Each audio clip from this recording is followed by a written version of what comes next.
Algebra, solving quadratics by factorising.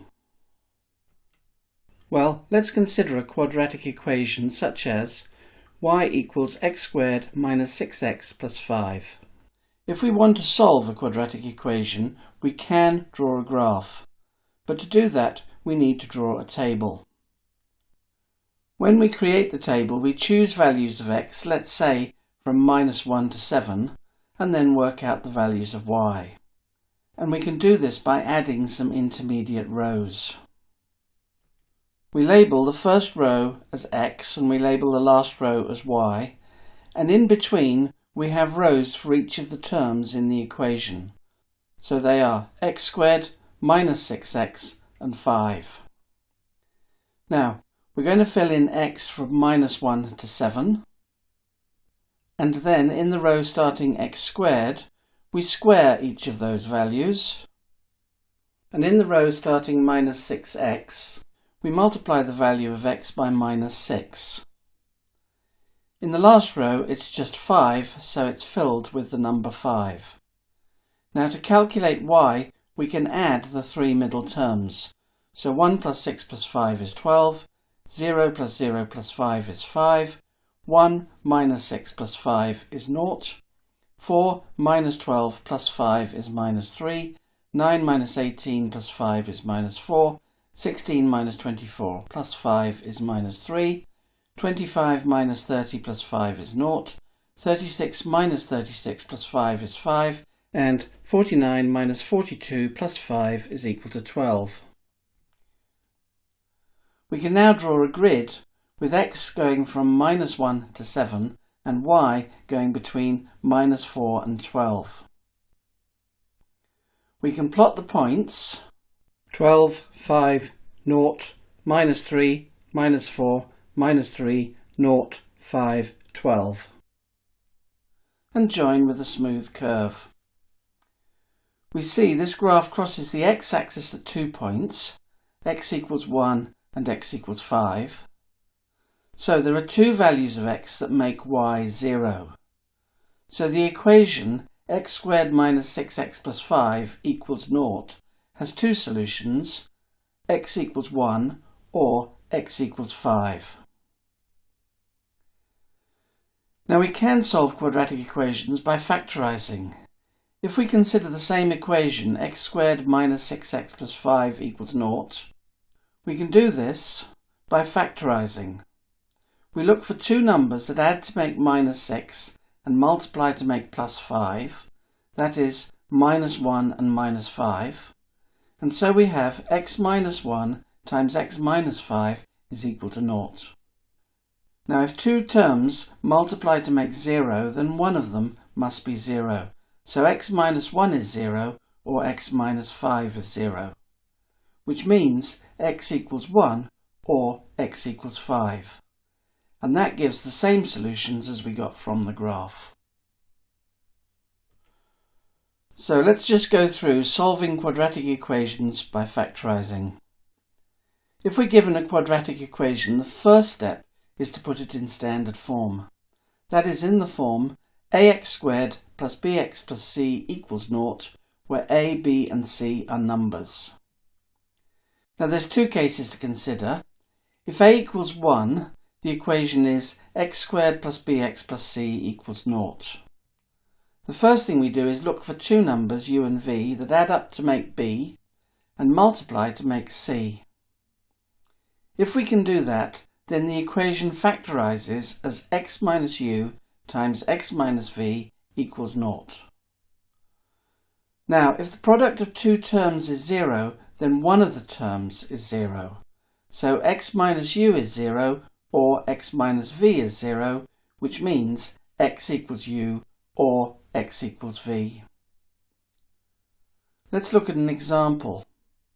Suppose we want to solve the equation x squared plus 3x equals 40. Well, to solve this, the first thing we do is put it in standard form. That is, x squared plus 3x minus 40 equals 0. We now look for two numbers that add up to make 3 and multiply to make minus 40. Well, they are 8 and minus 5. 8 add minus 5 is 3, and 8 times minus 5 is minus 40. So it factorises as x plus 8 times x minus 5 equals 0, which means x plus 8 is 0 or x minus 5 is 0. And so our answer is x equals minus 8 or x equals 5. Now if a is not equal to 1, then the general equation is ax squared plus bx plus c is 0. Now we let p equal the product of a and c, and we let s equal b. And we look for two numbers, u and v, that add to make s and multiply to make p. If we can do that, we split bx into ux plus vx.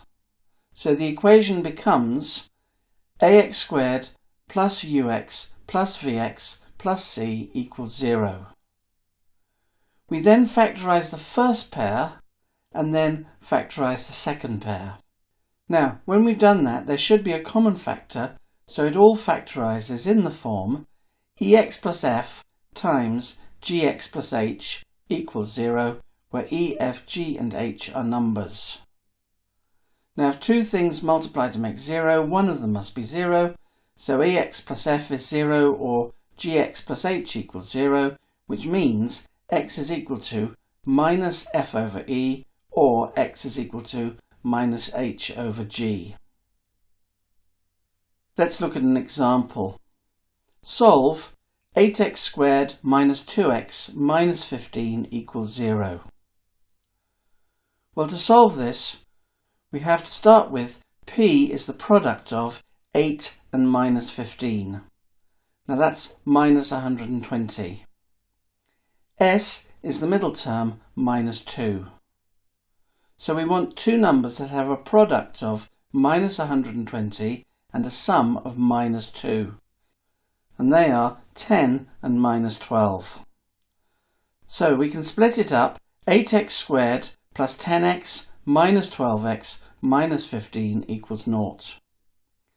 If we factorise the first pair, we get 2x into 4x plus 5. And if we factorise the second pair, we get minus 3 into 4x plus 5 equals 0. Now 4x plus 5 is common, and outside that we've got 2x and minus 3. So we end up with 2x minus 3 into 4x plus 5 equals 0. Now, since the product is 0, that means one of them must be 0, so 2x minus 3 is equal to 0, or 4x plus 5 is equal to 0, which means 2x is equal to 3, or 4x is equal to minus 5, and so x is equal to 3 over 2, or x is equal to minus 5 over 4.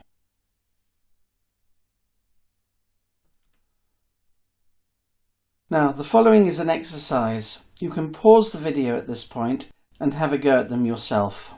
When you've finished, restart the video and I'll go through the solutions. Okay, let's have a look at how these are done.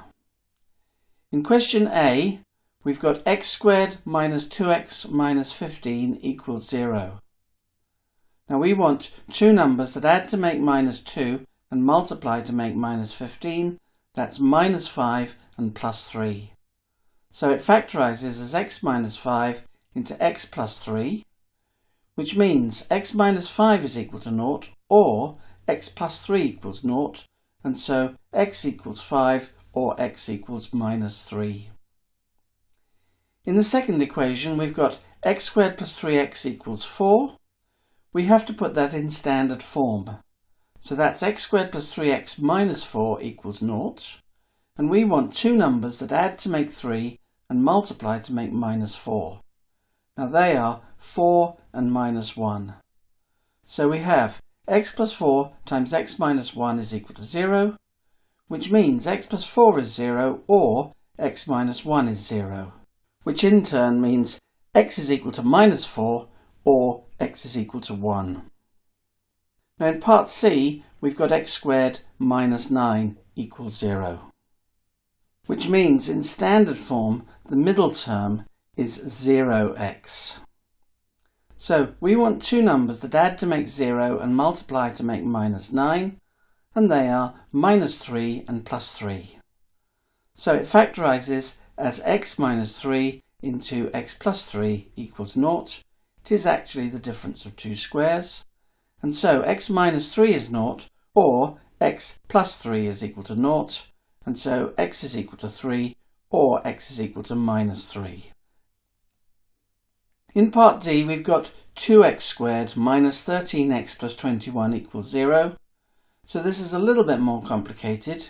We take p as the product of 2 and 21, which is 42, and we take s as the middle term, minus 13. Now we want two numbers that multiply to make 42 and add to make minus 13. And they are minus 6 and minus 7. Minus 6 times minus 7 is plus 42. Minus 6 add on minus 7 is minus 13. So we separate the middle term into minus 6x minus 7x. We now factorise the first pair as 2x into x minus 3 and the second pair as minus 7 into x minus 3 equals 0. So x minus 3 appears twice.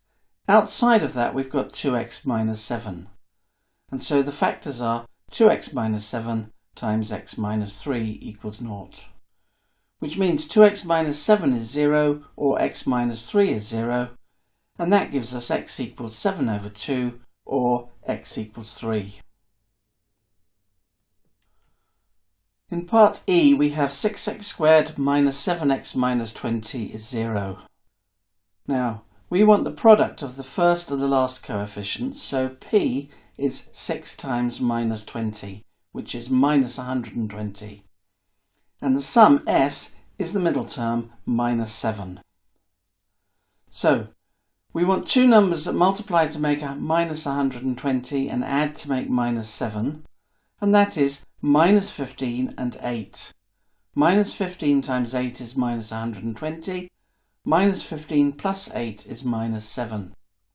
So we split the middle term into minus 15x plus 8x. Now, the first two terms will factorise to give 3x into 2x minus 5, and the second two terms factorise to give plus 4 into 2x minus 5 equals 0. Now 2x minus 5 is common, so we have 3x plus 4 times 2x minus 5 is 0, which means 3x plus 4 is 0, or 2x minus 5 is 0. So 3x is minus 4, or 2x is equal to 5, which gives us x is equal to minus 4 over 3, or x is equal to 5 over 2. In part F, we're given 9x squared minus 12x plus 4 is equal to 0. Now the product of the first and last terms is 9 times 4, which is 36, and the middle term s is equal to minus 12. So we want two numbers that multiply to make 36 and add to make minus 12. Well, they are minus 6 and minus 6. So we split the middle term into minus 6x minus 6x. Now the first pair factorises 3x into 3x minus 2, and the second pair factorises minus 2 into 3x minus 2 equals 0. And 3x minus 2 is common, so we have the factors are 3x minus 2 into 3x minus 2 equals 0. Now that means 3x minus 2 equals 0, and again in the second bracket the same thing, 3x minus 2 is 0, so that means 3x is equal to 2, and so x is equal to 2/3.